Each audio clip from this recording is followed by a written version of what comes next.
Topic selection assignment for POL242-2013-2014. United States 2010 Healthcare Law. Pseudonym POL242london2013. The dependent variable for my assignment was opinion on the United States 2010 Healthcare Law.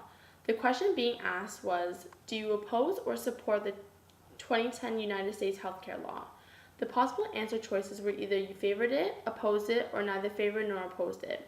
Data for this presentation was taken from the American National Election Studies, data name health_2010 HCROPP, and the item number is 31.2-1.2.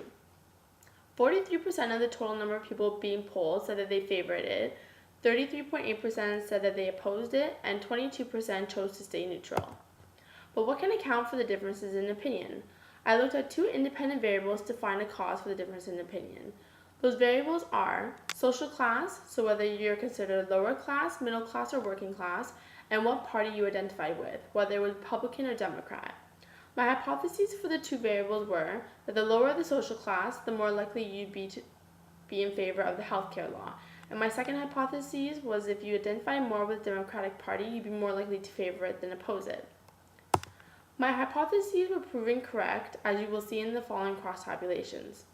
The data indicated in the crosstab I created for the independent variable, social class, showed that 67.7% of the lower class favored the healthcare law, whereas only 44.6% favored it. Moreover, only 12.9% of the lower class opposed it, and 36.7% of the middle class opposed it. It is evident by this table that the lower class are more in favor of it, and the middle class is less in favor of it. But why might this be?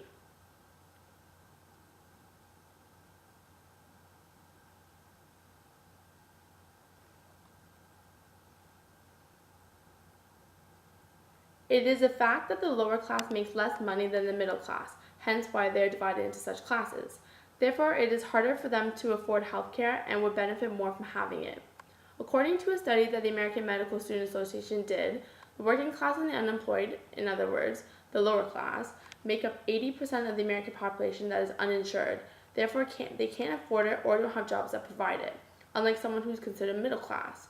In addition, CNN did a poll in 2010 to figure out why there has been such variation in public opinion about this topic, and they found that some of those that opposed it did so because they were afraid that this law would increase the amount of money people would have to spend on healthcare. And for the most part, this would probably affect the middle class or upper class because they are the ones who are more likely to have the money to afford it. The second variable asks what party you identified with, either Republican or Democrat. And the same question was asked, whether you favored, opposed, or neither favored nor opposed the 2010 healthcare law.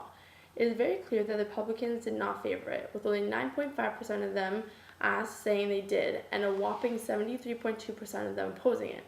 On the other hand, the Democrats were largely in favor of it, with 66% favoring it and only 9% not.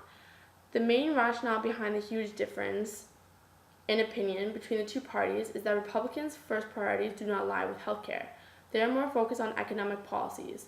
As Michael Henderson, who wrote an article titled Dynamics of Healthcare Opinion, said that in the summer of 2009, the Republican health leader wanted to raise taxes and ration care. The last thing they'd want to do is create some type of equality through the American population by providing healthcare to all.